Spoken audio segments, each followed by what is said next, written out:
우리 모두는 도시인이고 농경으로 생활하는 사람들은 아닙니다. 그러므로 도시인의 추수라 함은 반드시 가을에 거두는 것이 아니고 곡식과 과일로 구성되지 않습니다. 도시인의 추수는 아마 연말 보너스라든가 배당금이라든가 시세 차익으로 구성이 될 것입니다. 하지만 일평생 도시에서 살다가 은퇴한 후에 전원으로 옮겨서 밭을 일구며 살겠다고 하는 분들도 있습니다. 아마 그 이유 중에 하나는 자연처럼 정직한 것이 없기 때문에 그렇다고 생각할 것입니다. 자연은 꼼수를 부리지 않고 심는 대로 거두고 사람 마음대로 이용할 수 없습니다. 자연이 인간의 법칙을 따르지 않고 인간이 자연의 법칙을 따라야 됩니다. 다만 인간이 자연을 오염시킴으로 인한 기후의 변화가 만만치 않습니다. 미국의 산불이나 태풍으로 인한 피해나 미세먼지 오염이 다 인간이 자연을 무시할 때 얼마나 피해가 될 수 있는지를 보여주는 것입니다. 우리 조상들은 땅을 일구면서 살았고 성경에 등장하는 믿음의 인물들도 그리했습니다. 이삭이 한 해 농사를 지어 100배를 거두었다라는 성경 구절도 있습니다. 예수께서는 천국을 설명하실 때 씨 뿌리고 거두는 비유를 자주 사용하셨습니다.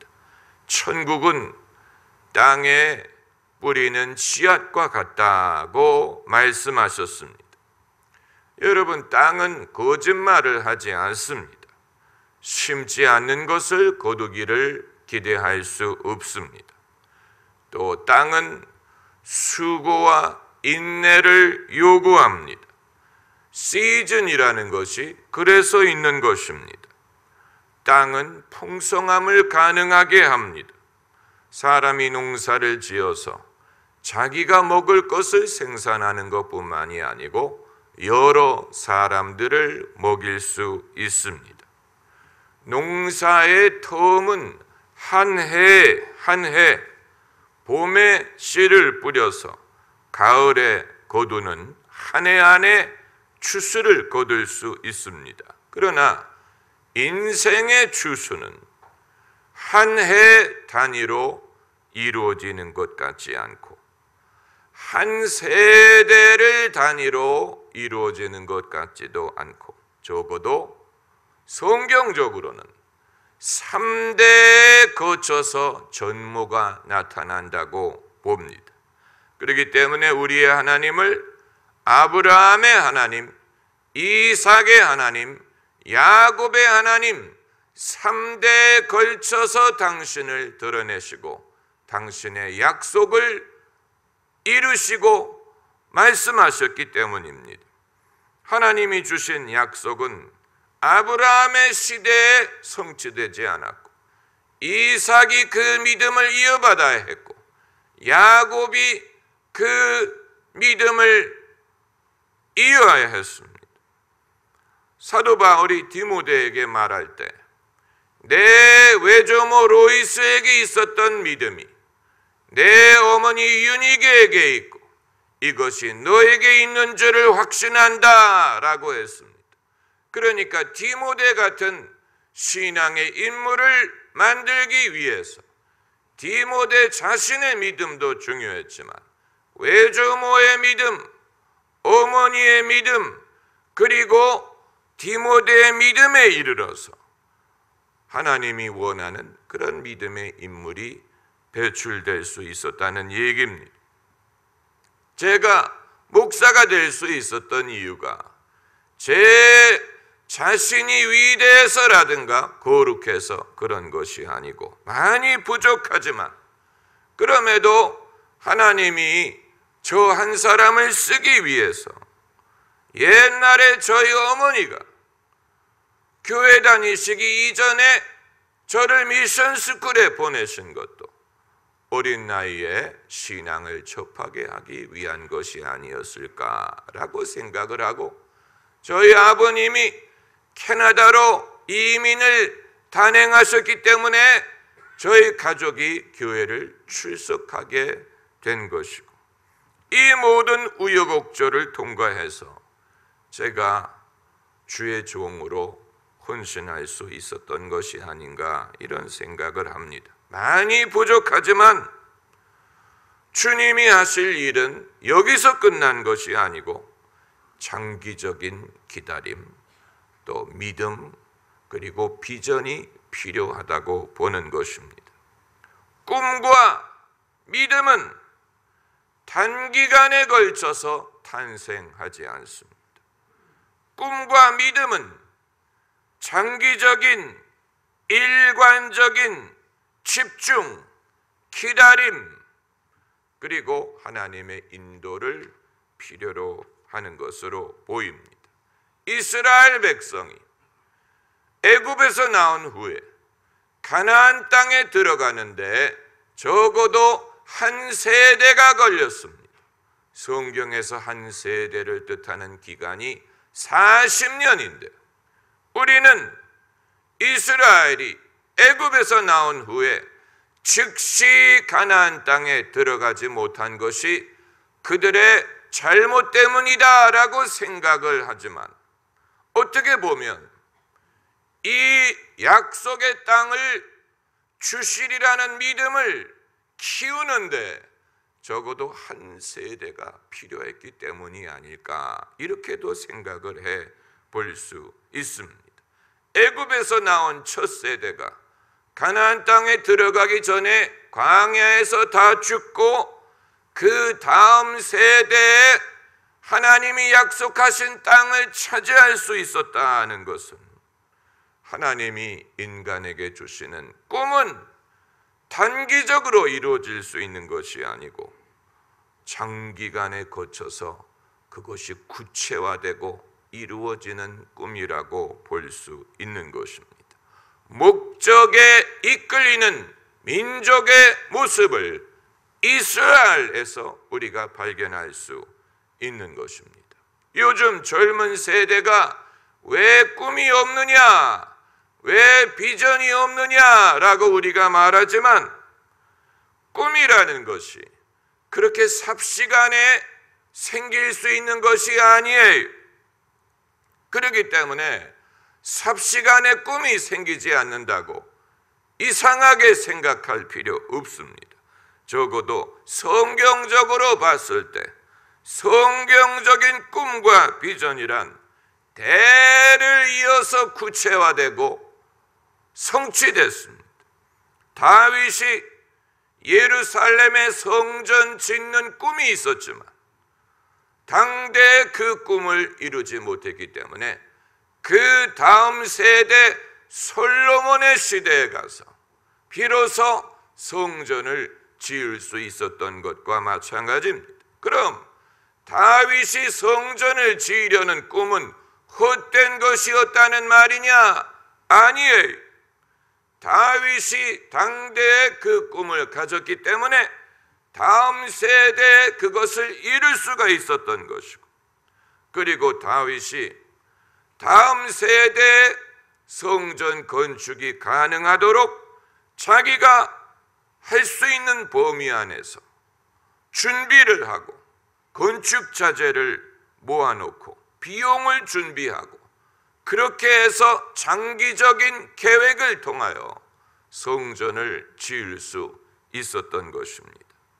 대한민국은 자수성가만을 높이 평가하려는 경향이 있는데, 하나님이 하시는 일은 자수성가식으로 이루어지지 않고 아브라함, 이삭, 야곱, 또 로이스, 유니게, 디모데, 이런 식으로 여러 세대에 걸쳐서 여러 사람들의 지속적인 믿음과 헌신을 통해서 이루어진다는 사실을 생각을 해야 됩니다. 대한민국은 한 세대의 과업을 다음 세대에 물려주려는 것을 극히 싫어하는 정서를 갖고 있는데, 이러한 정서가 성경적인 과업을 이루는데 장애물이 되지 않을까 염려스럽습니다. 케네디 가문의 가장이었던 조셉 케네디는 아이리시 이민자의 후손으로서 하버드 대학을 나오고 밀주로 돈을 벌었지만 그것으로 만족하지 않고 자기 자식을 백악관에 앉히겠다는 꿈을 가졌어요. 그래서 그는 부인 로즈 케네디 여사 사이에 아들 넷, 딸 6을 두었는데, 어렸을 때부터, 자식이 어렸을 때부터 밥상머리에서 시사와 리더십과 국가에 대하여 가르쳤습니다. 그 4명의 아들을 다 하버드 대학에 보냈는데, 큰 아들 조세프 주니어는 2차 대전에 전사를 했지만 둘째 아들 존 F 케네디가 대통령에 당선이 됐고, 셋째 아들 로버트 케네디는 대통령 후보까지 올라갔고, 막내 테드 케네디는 상원의원으로 평생 나라를 섬겼습니다. 이건 굉장히 드문 일입니다. 이것이 바람직하다고 말씀드리는 게 아니에요. 하나의 사례를 말씀드리는 것입니다. 굉장히 드문 일이, 이것이 가능할 수 있었던 이유는 아버지에게 꿈이 있었기 때문이에요. 그리고 그 꿈을 대대손손 이루리라고 생각했기 때문입니다. 단기간에 이루어질 수 있는 것이 아니고 장기간에 걸쳐서 집중적인 집념, 노력, 계획, 이것이 필요했습니다. 이들이 모범적이기 때문에 말씀을 드리는 게 아니고 하나의 사례를 말씀드리는 것입니다. 우리는 통일, 우리의 소원이 통일이라고 말을 하는데, 우리 머릿속에 통일에 대한 소원이 입력이 됐죠. 그러나 이 민족의 염원인 통일은 어느 한 정권에 의해서 이루어질 것 같지 않고 어느 한 지도자에 의해서 이루어질 것 같지 않습니다. 왜냐하면 그렇게 된다면 민족의 염원이 싱겁게 될 것이기 때문입니다. 쉽게 굴러오는 통일은 국민이 귀하게 여기지 않을 것입니다. 이스라엘 백성이 광야 40년을 거쳐서 가나안 땅에 들어갔기 때문에 그것이 감격이 될 수 있었고, 또 예루살렘 성전이 여러 대에 걸친 인내를 통해서 세워졌기 때문에 그것이 은혜가 될 수 있었고, 그리고 세계의 복음화 2000년이 지나갔지만 아직도 이 땅에는 복음을 전할 것이 남아있기 때문에 우리는 이 일을 우리 모두의 사명으로 여기고, 그리고 하나님 나라를 위하여 우리 모두가 인내하고 수고하고 대를 이어서 주님을 섬기는 것을 목적으로 하고 있지 않습니까? 그러기 위해서는 선대와 후대 간에 신뢰가 있어야 되고 이해해야 되고 대화가 있어야 됩니다. 선대의 꿈을 후대에게 말해줄 수 있어야 됩니다. 젊은 세대가 연장자들의 꿈을 존경할 수 있어야 됩니다.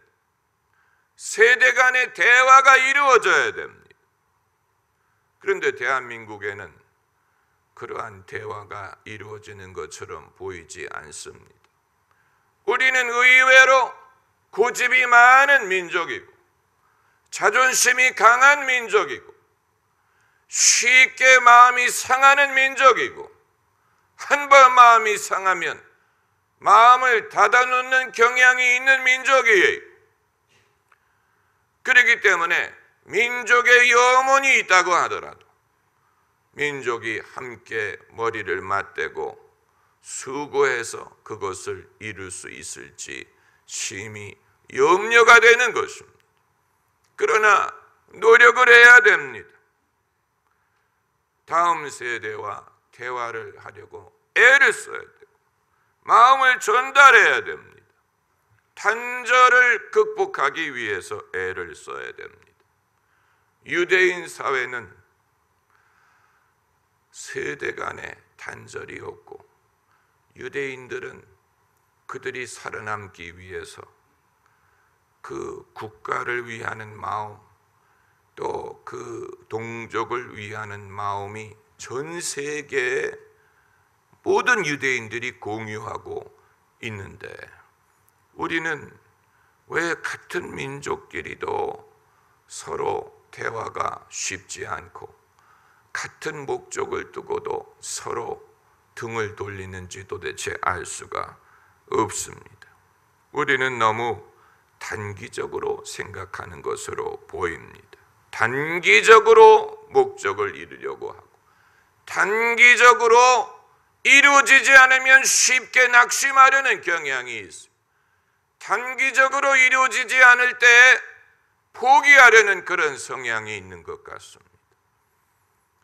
그러나 적어도 성경적인 것들은 어느 누구도 단기적으로 자기가 살아있는 동안에 이룬 사람은 아무도 없어요. 엘리야 같은 위대한 선지자도 자기 사는 동안에 목적을 이루지 못했기 때문에 엘리사에게 영감을 물려주고 떠나간 것입니다. 예수님이 하나님의 아들이시지만 땅끝까지 복음 전하는 것을 당신이 하시지 않았어요. 오직 제자들에게 성령을 약속하시고 떠나가셨어요. 예수님이 그 일을 하지 않았어요. 제자들을 통하여 그 일을 이루고자 하셨습니다. 사도 바울이 이방인의 사도로 부름을 받았지만 그가 결코 자기 혼자의 힘으로 이방을 전도하리라고 생각한 것은 아니고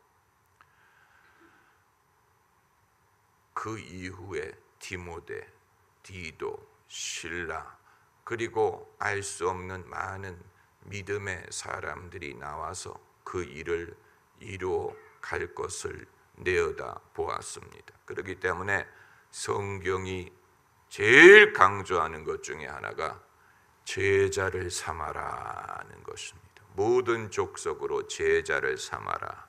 그 말은 일꾼을 키우라는 얘기입니다. 내 혼자 할 수 없는 일이기 때문에 제자를 삼아서 그들이 그 일을 하게 하고 그들도 제자를 삼아서 그들 당대할 수 없는 것을 다음 사람들이 하게 하라. 이것이 제자를 삼으라 하고 분부하신 목적입니다. 여러분, 세상의 일이나 하나님 나라의 일이나 단기적으로 이루어질 수 없습니다. 그렇기 때문에 대를 거쳐서 우리가 느끼는 영혼의 설레임이 있어야 됩니다. 영혼의 설레임이란 하나님이 나의 마음을 설레게 하는 무언가를 주셔서 평생에 그 설렘이 나와 함께하고 그것을 누군가에게 물려줄 수 있어서 공동의 목적을 위하여 우리가 목적에 이끌리는 삶을 사는 것을 말합니다. 이스라엘 민족에게는 약속의 땅을 주시리라는 믿음이 그들의 마음을 설레게 했지요. 다윗에게는 성전을 짓고자 하는 꿈이 마음을 설레게 했습니다. 바울에게는 이방인에게 복음이 증거될 것이다 하는 꿈이 그의 마음을 설레게 했습니다. 우리에게는 어떤 설렘이 있습니까? 시간이 지나도 가시지 않고 줄기차게 뛰는 영혼의 설레임. 만약에 그러한 설렘이 있다면 그대로 이루어질 것입니다. 만약에 그것이 없다면 이제라도 구하고 찾으면 됩니다. 하나님이 행하고자 하시는 이 일을 물어보세요. 이미 시작하신 일이 있는지 물어보세요. 그리고 내가 내 사는 동안 충실하게 보존해서 당대에 이루어지지 않더라도 그 다음 세대에 물려줘야 될 설렘이 무엇인지를 생각해야 될 것입니다. 할렐루야. 기도하십시다.